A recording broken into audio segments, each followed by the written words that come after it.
You have a message from Adjutant Sophia Akande. Captain, you have an incoming transmission from Tartarus. Attention, Captain of the Unreliable. This is Chairman Rockwell. I'm on Tartarus and, we need your help. That crackpot scientist has caused a riot among the prisoners and unpaid laborers. It's a law-damned bloodbath down here. As if that weren't enough, he's gone and taken Sophia hostage. I'm not gonna mince words. The situation is dire. I need your help.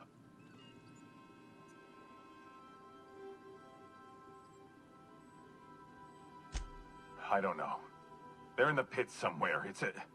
Well, you'll see for yourself when you get here.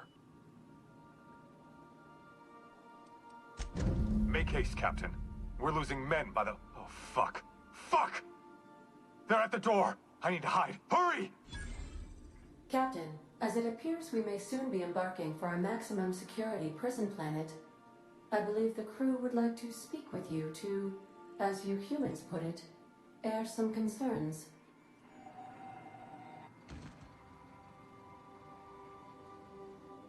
So long as I can recall, I've been eager to get back at the board for fucking my life up. Here we are about to go rescue them? They better shower us in riches and accolades. I don't care much for Adjutant Akande, but if she dies, all our work goes up in flames. Captain, your service to the board has been invaluable. If you wish to claim your rightful place in Byzantium, you must help them crush the riots in the labyrinth. I still think working for the board was a mistake from the start. But it's too late to turn back now. We made our choice. Whatever may await you, it's best not to dock at the prison until you're sure you've settled your affairs and closed out any unfinished business. None of that, boss. We got us a job to do. Let's just get it done. For the record, I didn't ask you to. You won't hear any complaints from me on this course of action. I did this for myself. And, you as well, Captain. I don't think I want that weight on my shoulders, Captain. Waiting on your command, Captain. Yes, Captain?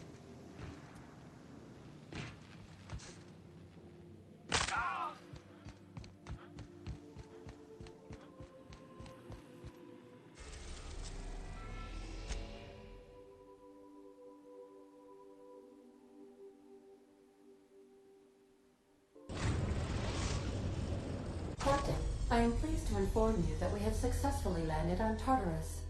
Please be advised that electrical storms on the surface of Tartarus make departure impossible at this time. Oh, speak of the devil. Captain, I am receiving a transmission from the prison's docking authority now. You're the backup, right? From Akande? Thank the law you're here. These bloodthirsty sprat bags have no respect for the law. We're pinned down.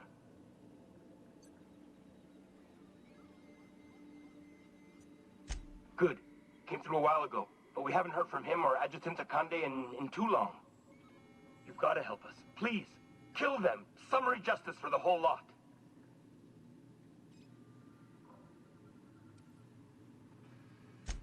Bust through? Are you out of your mind? Those animals will tear us apart.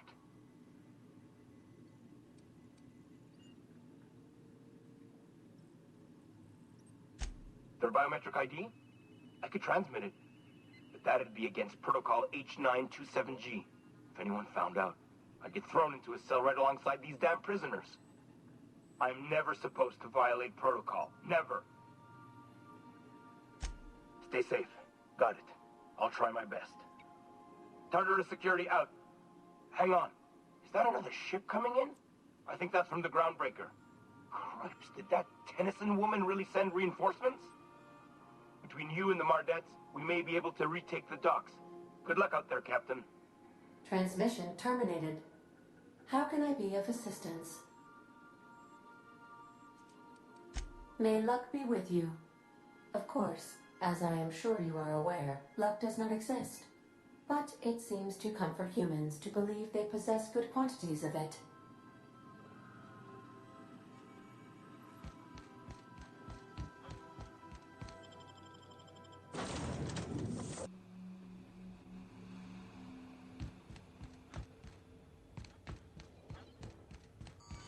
Captain did right by us once. Thought I Now it's time. Forward for groundbreaker. What was that noise? What was that? Here we go.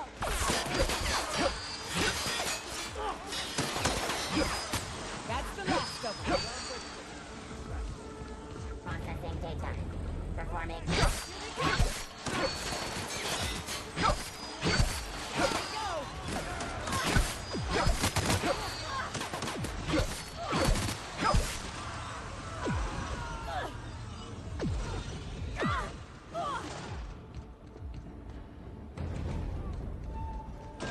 Gotta admit, I'm not too keen on walking into a prison. They lock me up, I'm liable to kill everyone trying to get back out. This might be the loneliest place in the whole system.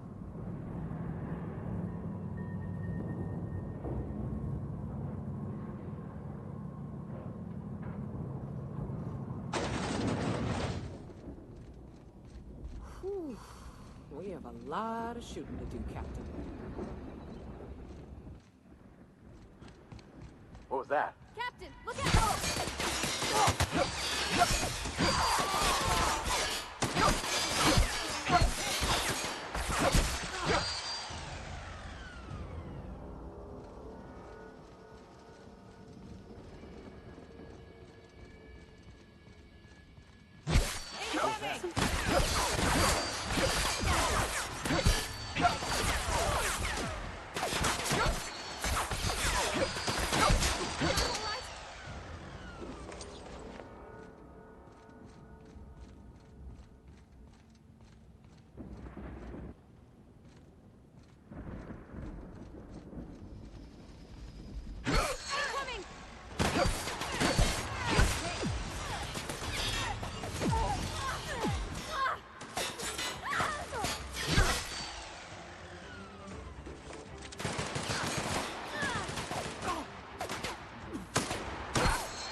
Returning fire! Everyone all right?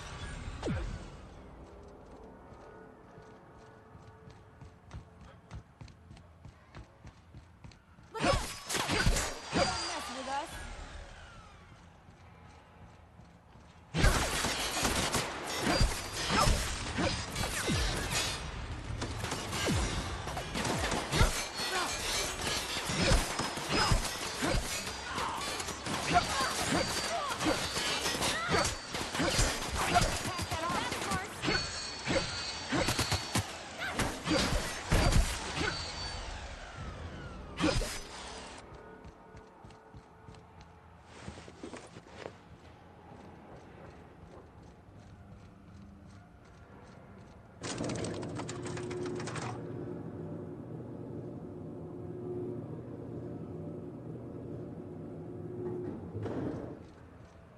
Get in there, troops. For Monarch. For Halcyon.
the storm and all that?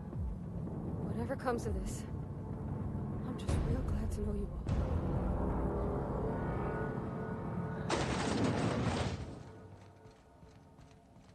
When I pulled you out of the Hope, I never imagined you'd turn me over to the board. Planting a bug in my terminal? That's low.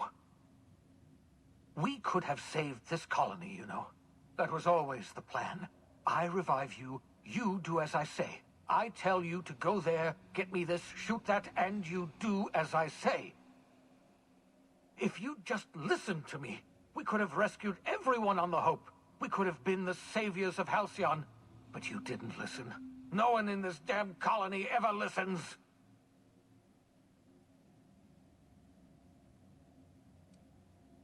Ha! No, of course not. You're the board's lackey now. And isn't that just paying dividends? I'm sure they put your fists to good use. You've always had a penchant for inflicting pain with your two hands. What did they tempt you with, hmm? Power? Money? One of those fancy reclining chairs? Calm down. I can't calm down. We don't all have your unflappable temperament. Desperation is all I've got left. This is how the board operates. It's not enough that they should win. They must see me fail. Well, I haven't failed, you hear me? I still have one last gambit. I've got Adjutant Akande here with me, and I'm going to put a bullet through her eye.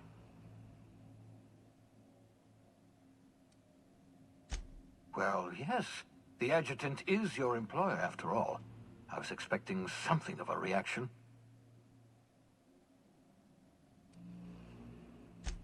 Say what you will, but I can't risk letting you interfere. The only thing worse than Halcyon collapsing is this psychotic monster living to see it happen. If you insist on interfering, I will be forced to kill you, and I don't want that.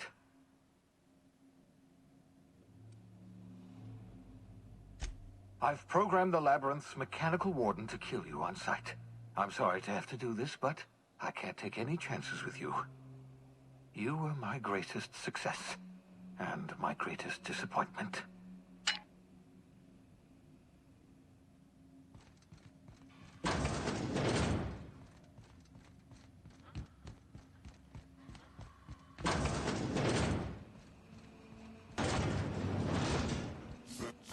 Here they come! Can't pass that armor!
traitor!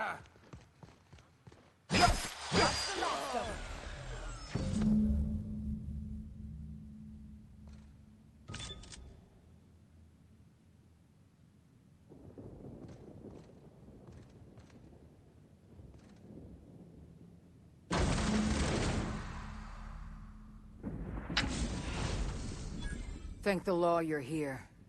That madman was out of control. You were right to put him down. He was too far gone to be of any use to us.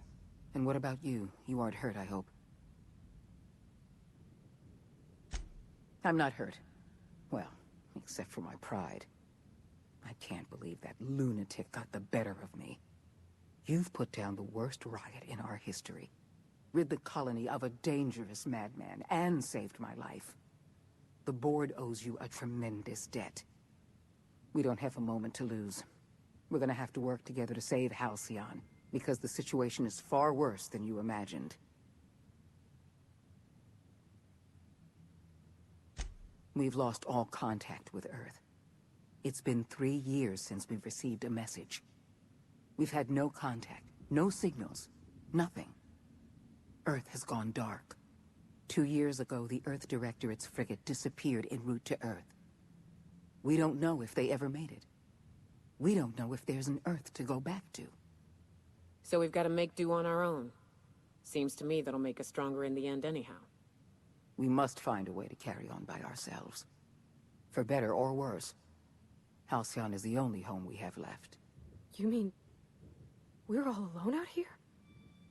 Really alone? You sound frightened, Miss Holcomb. You should be. Fear sharpens the mind.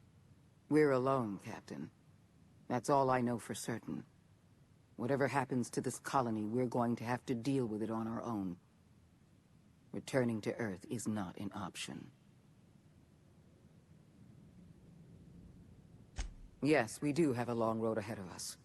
But I have faith in you. The service you've done for this colony is nothing short of extraordinary. You're the reason I'm still standing here today. The board will survive because of you. And as the board goes, so goes Halcyon. It's time we carried out the program. I trust I can count on your support, Captain.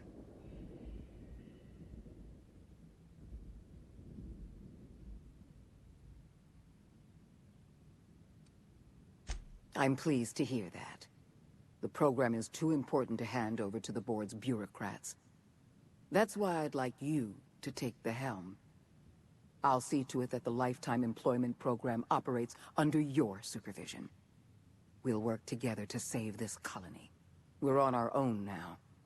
Earth isn't coming to save us, so we're going to have to save ourselves. The OSI teaches that everything in the universe happens according to the grand plan. But the stranger that arrived in Halcyon was an unplanned variable.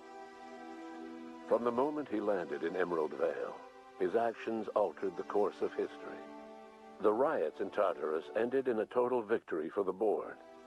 Without any significant threats to challenge their power, the board asserted their control over the colony. The Lifetime Employment Program began immediately, and the people of Halcyon did exactly what they were expected to do. They obeyed. Sophia Akande converted the labyrinth from a prison to a processing center. She jettisoned the original colonists out of the Hope and transformed the ship into a massive storage facility. One by one, the workers of Halcyon surrendered themselves to the program. They arrived with their families and their friends, their colleagues and their neighbors, and then, one by one, they marched into their stasis chambers. As the workers of Halcyon slept in their hibernation chambers, their settlements became ghost towns, left behind by the board to be reclaimed by nature. Only Byzantium remained, a shining beacon of civilization in an otherwise abandoned colony. The people of Byzantium spent the rest of their days gorging themselves on their stockpile of resources. As for the workers of Halcyon, they never felt the effects of the collapse. They never felt anything at all. With the board shuttering many of its smaller townships, Graham was never able to spread his ideals to Byzantium. On Monarch, however, the iconoclast movement swelled, forming the colony's hotbed of philosophical thought and freedom, a consistent counterpoint to the board's capitalist regime. Or so they viewed themselves, at least. The Byzantium elite find it endearing that those anarchistic hoopleheads are still allowed to breathe halcyon air. Over the years, the ruins of Edgewater caused irreversible environmental damage to the landscape of Emerald Vale, owing largely to the presence of toxic compounds in the town's building materials. As for Edgewater's former workers, their remains provided a source of nourishment for the region's fauna, leading to an explosion in the sprat population. While the groundbreaker remained mechanically stable, the changing times forced Junlei Tennyson to make some difficult calls on behalf of her community. The work of maintaining independence was an uphill climb, and she found herself caving to bad faith compromises with the board. Time will tell if the groundbreaker can endure. As smaller settlements were swallowed up and their workers drafted into the lifetime employment program, Byzantium continued to thrive. While its citizens lived in decadence and extravagance, a small cadre of scientists worked to solve the nutrition crisis that threatened Halcyon. No one else much noticed the townships that disappeared from the map, or the luxuries that slowly lost their luster year by year. As the board reasserted control over Halcyon, Felix came to realize that his life as an upstart rebel had come to an end. The board's victory crushed any hope for a grand revolution across Halcyon. And so Felix, once again, found himself without a purpose in life. And so, disillusioned with his former boss and with nowhere left to go, Felix left his crew without saying goodbye. He was never heard from again. As a reward for his part in her courageous rescue, the adjutant invited the vicar known as Max to become one of the leaders of the Order of Scientific Inquiry. Max eventually rose to the top, becoming the presiding bishop of the OSI. He denounced his spiritual meanderings as a misguided attempt to come to terms with his long-dead parents. His only regret was that they had not lived long enough to see that he was right all along. Though Parvati eventually grew comfortable aboard the Unreliable, she never quite came out of her shell. She seemed to prefer the company of Ada to the crew, and she could often be found neck-deep in cables and grease, telling Ada funny stories from her childhood. As the board began to roll out their lifetime employment program, Parvati was plagued by dreams of freezing to death. She began taking increasingly longer shore leaves, and she eventually disappeared from the Unreliable entirely. The board never knew what became of her, and under the adjutant's orders, they never tried to find out. Parvati was afforded a measure of peace and left to her own devices. As hard as she tried to drink them away, Nyoka's memories eventually overcame her. Traveling with the crew served as a constant reminder of the family she'd lost, and so she eventually returned to Monarch to get back to what she found most comfortable: the deep end of a bottle and the far end of a trail. Few have seen her since, but travelers often swear they hear her and her machine gun in the night, screaming swears and spitting bullets. Before his untimely death, Captain Alex Hawthorne had plans to restore and modify, for combat purposes, a sanitation and maintenance automechanical that he'd found in a state of disrepair in Emerald Vale's scrapyard. That unit remains broken down and forgotten in the Unreliable supply closet to this day. Minister Clark was released from house arrest, and his contact with you gave him a sense of renewed purpose and vigor. Once it became clear that no help would be coming from Earth, he threw his considerable efforts and talents into helping Halcyon manage the crisis before it. Adjutant Sophia Akande was instrumental in executing the lifetime employment program. While the rest of Byzantium celebrated, Sophia returned to work by partnering with you. The two of you work hard to ensure the lifetime employment program ran smoothly. With Halcyon's workers suspended in a state of hibernation, starvation and chaos are problems of the past.